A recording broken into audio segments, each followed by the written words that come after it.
Good morning students. Today we are going to solve some numericals based on vectors. जो हमने आपको vectors का topic पढ़ाया है, जिसमें हमने आपको वेक्टर्स का प्लस करना, माइनस करना, डॉट प्रोडक्ट करना और क्रॉस प्रोडक्ट करना सिखाया था, उसी के बेस पर हम आपको न्यूमेरिकल्स, डिफरेंट न्यूमेरिकल्स आज करवा रहे हैं। तो जो न्यूमेरिकल्स होते हैं उसमें न्यूमरल्स होते हैं। अभी इसमें आपको पता चलेगा कि कितना आपको समझ आया है, वो न्यूमेरिकल से सारा पता चल जाता है। तो let's do first numerical problem question 1। Resultant मैंने आपको बोला हुआ है क्या होता है, वो जो दो वेक्टर्स या तीन वेक्टर जो आपस में प्लस किए जाते हैं उनको रिजल्टेंट बोलते हैं। Resultant of two equal forces. देखो बेटा, ये जो NPQ1 है, ये मैं अभी आपको सॉल्व करवाने वाला हूँ। तो इसका जो सोल्यूशन आपको हल मैं बताऊंगा। तो जैसे हम बताते हैं कि resultant of two equal forces acting at right angle. बेटा राइट एंगल क्या होता है? 90 डिग्री। तो जो दो फोर्सें हैं, जैसे कि F1 is equal to F2, force का नाम लोग F1 ही लिखते हैं, फोर्स F। तो पहली फोर्स और दूसरी फोर्स, इन दोनों का नाम मैं F लिख दूंगा। तो अगर F निकलेगा तो दोनों फोर्सें हमने फाइंड करनी है, find the magnitude of each force. तो the resultant of two equal forces acting at 90 degree means theta जो है, ये हम इतने ही पोर्शन में इसको हम सॉल्व कर देंगे, इसमें ज्यादा स्पेस तो लगेगी नहीं। तो बेटा थीटा जो है एक्टिंग एट राइट एंगल जो कि 90 है, और वो जो रिजल्टेंट है इज क्या है? रिजल्टेंट इन दोनों फोर्सों का जो रिजल्टेंट है, जिसको हम R बोल सकते हैं या F1 प्लस F2 बोल सकते हैं, एक ही बात है। तो वो 14.14 बोलते हैं, इसको न्यूटन है।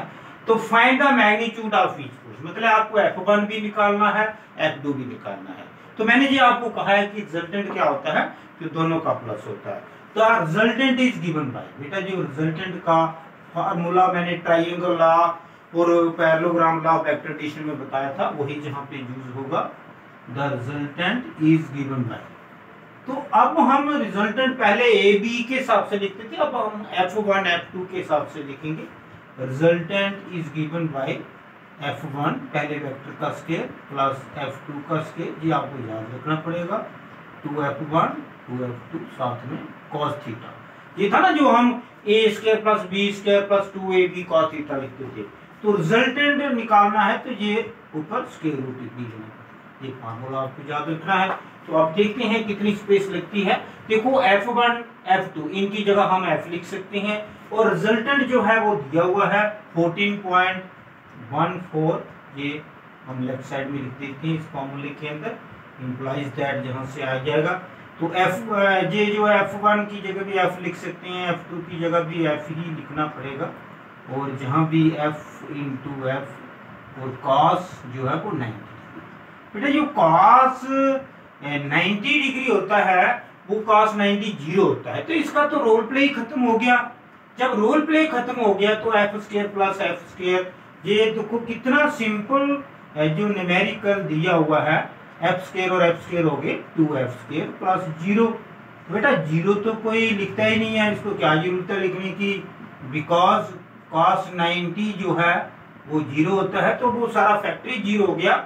जहां से स्क्वायर का स्क्वायर रूट कट जाएगा, लेकिन 2 का रूट रहेगा।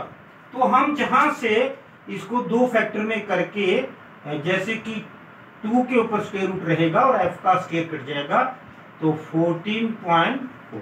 अब जहां से हम F की वैल्यू जो बनाएंगे, ये 14.14 डिवाइडेड बाई स्क्वायर रूट 2। जो स्क्वायर रूट 2 होता है ना बेटा, ये भी 1.41 होता है, इसके साथ इसकी मिलता है सारा न्यूमरल, ये थोड़ा 1.414। तो ये देखो बेटा, यहाँ पे 3 डिजिट है, तो जहां भी 3 डिजिट बना लेते हैं, पॉइंट से पॉइंट कैंसिल हो जाएगा और ये आ जाएगा, इसको कैंसिल करिए ऐसे करके, तो 10 न्यूटन आ गया। तो F अगर हमारा जो फोर्स है 10 न्यूटन आ गया, तो देयरफॉर F1 भी 10 न्यूटन हो गया और F2 भी 10 न्यूटन। इस तरह से हमने दोनों फोर्सें फाइंड कर दी, क्योंकि इसमें कहा था find the magnitude of each force. तो दोनों फोर्सें एक जैसी हैं, resultant of two equal forces बोला होगा ना, मतलब जो फोर्स फाइंड करनी वो आपस में इक्वल है, उसका नाम हमने एफ रख दी, से मतलब उसको कह दिया हमने। तो थीटा मतलब जहां से राइट एंगल जो है वो 90 डिग्री आ गया और रिजल्टेंट दिया हुआ है, रिजल्टेंट दिया तो हमने फोर्स फाइंड करनी थी, ये हो गया हमारा न्यूमेरिकल फर्स्ट हो गया, ये हमने सॉल्व कर दिया। अब देखिए we have done this numerical, ये तो रिजल्टेंट के ऊपर था कि जो वेक्टर को प्लस करते हैं जो कि ट्राइएंगल लॉ और पैरेललोग्राम लॉ के बेस पे था। अब हम नेक्स्ट देखते हैं find the value of n so that the vectors, ये दो वेक्टर हैं, एक 2i - 3j + k, ये वेक्टर है so that the vector j है may be perpendicular to this vector. अगर खुद बोला है कि j वेक्टर इसके परपेंडिकुलर है तो मींस हमें क्या करना पड़ेगा, तो उनके जो डॉट प्रोडक्ट है वो जीरो खुद करना पड़ेगा। चलो हम न्यूमेरिकल प्रॉब्लम क्वेश्चन 2 जब करते हैं तो हम इनके नाम रख देते हैं वेक्टर के जो दिए हुए हैं और उनको उसने परपेंडिकुलर बोला हुआ है, हमने सिर्फ उनके नाम रखने हैं। जैसे पहले वेक्टर का नाम a रख दिया तो वो दिया हुआ है 2i - 3j + k, ठीक है ना, आपको डॉट प्रोडक्ट का पता होना चाहिए। और जो दूसरा वेक्टर दिया हुआ है इस क्वेश्चन के अंदर, ये जो दोनों आपस में may be perpendicular to this vector may be perpendicular to this vector. तो इस वेक्टर का नाम जब हम v रखते हैं तो v जो है वो 3i + 4j + n k, ये n k है। तो बेटा ये दोनों वेक्टर हैं तो हमें कहा हुआ है they are perpendicular to each other, ये वेक्टर जो है परपेंडिकुलर हैं गिवन, ये हम ब्रैकेट में लिख देते हैं।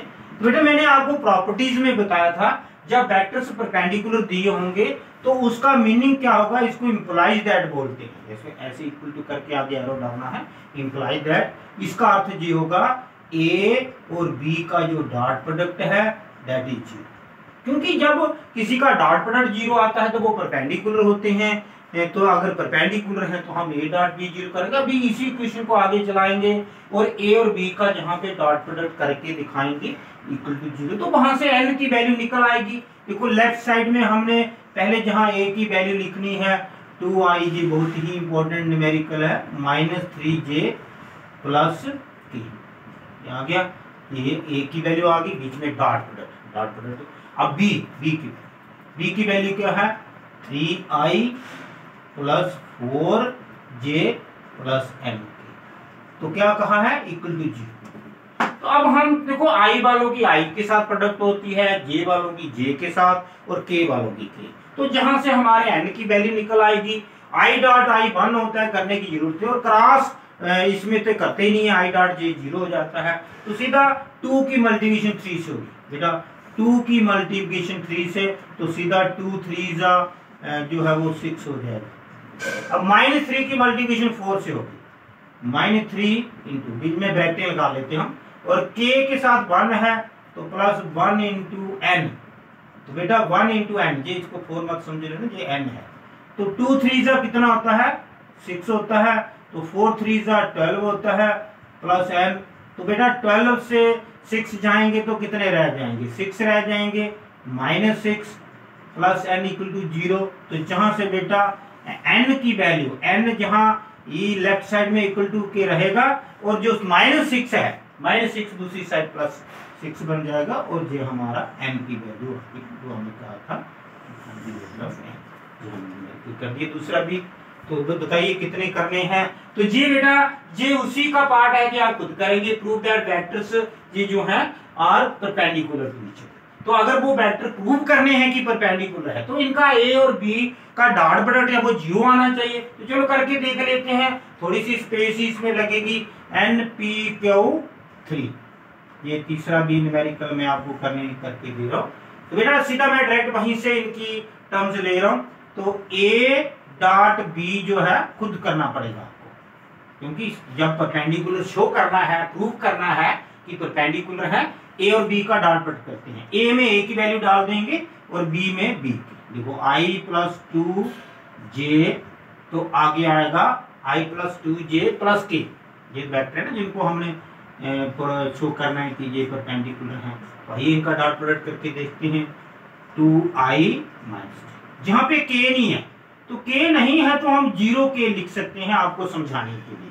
तो इनका डॉट प्रोडक्ट खुद नहीं 0 लिखना, आना चाहिए, डॉट प्रोडक्ट ये मत की खुद 0 लिख देना, वो बात नहीं है जहां पे। तो मैं ये जो दोबारा लिख रहा हूं i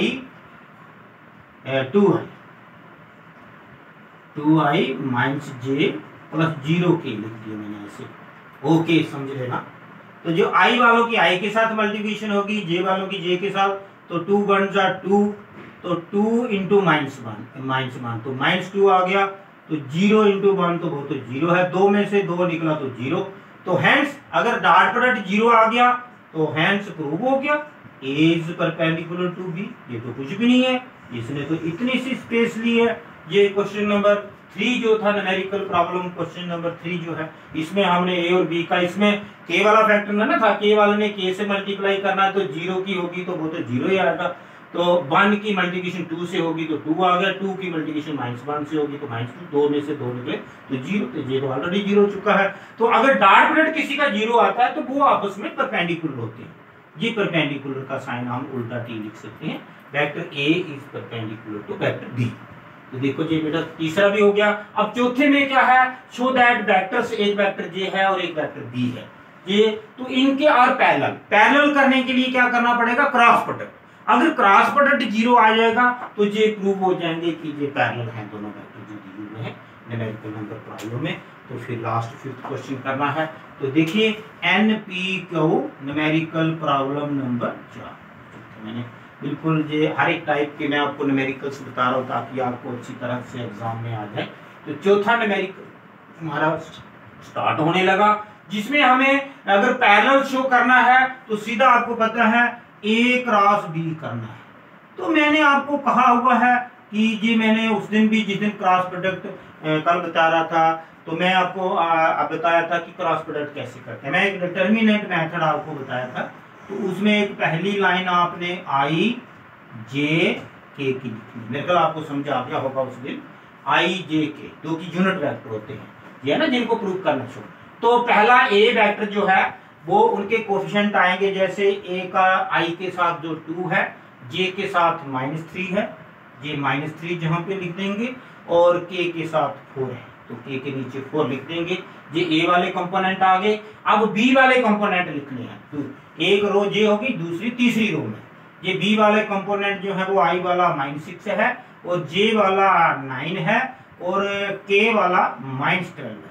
ये बेटा 3/3 का डिटर्मिनेंट बना है। मैं उस दिन बताया था आपको क्रॉस प्रोडक्ट कैसे करते हैं, तो अभी मैं आपको क्रॉस प्रोडक्ट करके दे रहा हूं। तो क्रॉस प्रोडक्ट करने का जो एक बहुत ही अच्छा मैंने तरीका आपको ढूंढ के दिया हुआ है, ये 3/3, इसमें 3 रोज हैं और 3 ही कॉलम है, तो इसको 2/2 बनाना आपने। तो 2/2 क्या बनाना है, i को साइड में लिख दिया, इसको बोलते हैं plus minus plus. i first row से इसको मैं ओपन कर रहा हूं।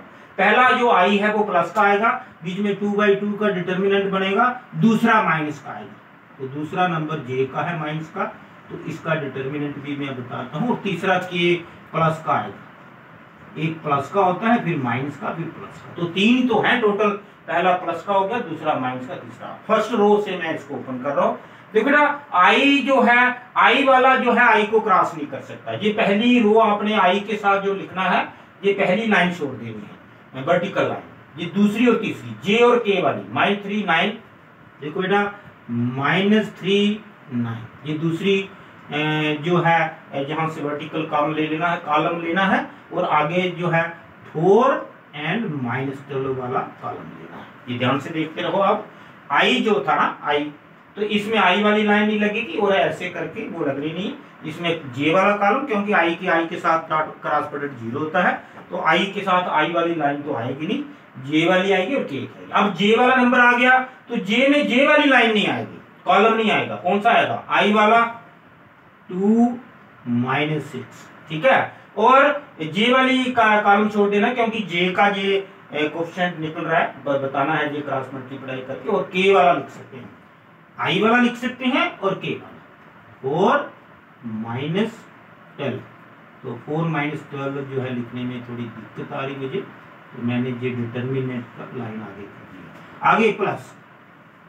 अब k वाला कॉलम जो है, यहाँ पे k वाली डिटर्मिनेंट बनेगा, तो इसमें k वाला नहीं आएगा, i और j वाला आएगा। तो i का क्या है 2 -6, और जे वाला क्या है -3 और 9।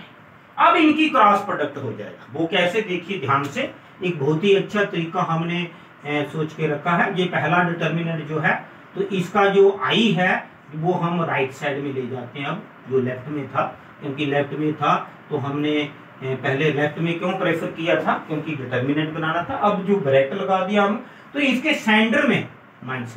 इसी तरह से जो जे वाला है, इधर माइनस तो इधर रहेगा लेकिन इधर जे आएगा, ठीक है। और इनके सेंटर में माइनस। सेंटर में माइनस क्यों लगा रहा हूँ, ये बहुत अच्छी टेक्निक है, जिस दिन मैंने आपको क्रॉस प्रोडक्ट बताया था, आया था। ये तो माइनस आना ही था, पहला प्लस वाला, दूसरा माइनस। अब ब्रैकेट के सेंटर में माइनस लगाने की बात कर रहा हूँ। अब जे वाला हो गया, अब के वाला, तो आगे प्लस है तो के मैं लास्ट में जाके लिखूंगा और सेंटर में माइनस लगाऊंगा। ये बात आगे। अब देखो मैं क्रॉस प्रोडक्ट कैसे करता हूँ। ये बड़ा सिंपल मेथड है, टेक्निकल मेथड है। देखो लेफ्ट टू राइट मल्टीप्लाई करना होता है, तो -3 की मल्टीप्लिकेशन -2 से, माइनस माइनस की जो मल्टीप्लिकेशन है वो प्लस में हो जाएगी। तो 12 3 का 36, 12 3 का 36 होता है। अब लेफ्ट टू राइट, पहले ऊपर से नीचे आपने करना है ऐसे, वो पूरा क्रॉस होता हुआ आपको दिखेगा। फिर 9 का 4 से, 9 4 का 36, तो बीच में माइनस लगा रहा, ये तो लगा रहेगा। इसी तरह से जहां देखिए 2 की मल्टीप्लिकेशन -12 से, तो बेटा 2 की मल्टीप्लिकेशन -12 से करेंगे तो -24 आएगा। मल्टीप्लिकेशन तो करना आती ना, और इतना सिंपल मेथड आपको मैं करके दिखा रहा हूँ, इसमें तो कोई प्रॉब्लम है ही नहीं। -6 × 4, ये -24 आ गया, तो माइनस माइनस सेंटर में प्लस हो जाएगा। जो 24 का माइनस आ गया वो इसके ऊपर आ गया, तभी तो मैंने माइनस बीच में रख के लिखा था। ये बात बड़ी ध्यान से सुनिए। और -6 की मल्टीप्लिकेशन 4 से, है ना, पूरी क्रॉसिंग दिख रही है, एक बार ऐसे, एक बार ऐसे और एक बार ऐसे। अब ऐसे 2 9 का लेफ्ट टू राइट, बेटा लेफ्ट टू राइट जाना होता है, लेफ्ट टू राइट। 2 की 9 से 18 आ गया, और -6 की -3 से, 6 3 का 18, माइनस माइनस प्लस हो गया, और जे वाला माइनस बना रहेगा, तो इसको हम ऐसे लिख सकते हैं। और बेटा 36 से 36 गया तो 0 आई आ गया, और जे 24 से 24 गया तो 0 जे आ गया, और प्लस 0 के। देखो 36 से 36 माइनस करेंगे तो 0 ही आएगा, 24 से 24 निकालेंगे तो 0 आएगा, 18 से 18 निकालेंगे तो 0। तो 0 वेक्टर जो होता है उसको 0 लिख सकते हैं। तो that is by A cross B जो है, अगर इसका आंसर 0 आ गया हेंस, तो शो हो गया, क्या शो हो गया कि A इज पैरेलल। पैरेलल का निशान ऐसे आ सकता है, परपेंडिकुलर का वो उल्टा T लिखते हैं, जो मैंने आपको जहां पे बताया था प्रूव करके, लेकिन A इज पैरेलल। ये हमारा न्यूमेरिकल नंबर 4 हो गया। अब देखो इतनी स्पेस बची है, जिसके लिए हमारा लास्ट न्यूमेरिकल आ रहा है, जो कि न्यूमेरिकल है find a vector perpendicular to both.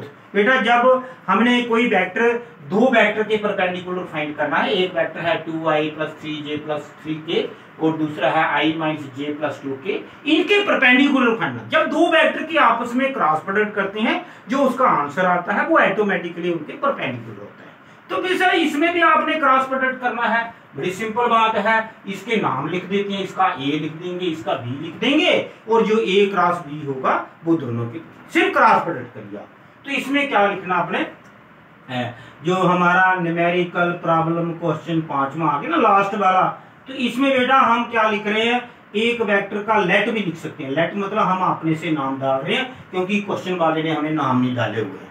तो ये इसका नाम हम पूरे का A रखेंगे और इसका B रखेंगे। पहले नाम तो रखिए ना, फिर मैं आपको समझाता हूँ आगे क्या करना है। 2i + 3j, ये ध्यान से देखिए, + 3k।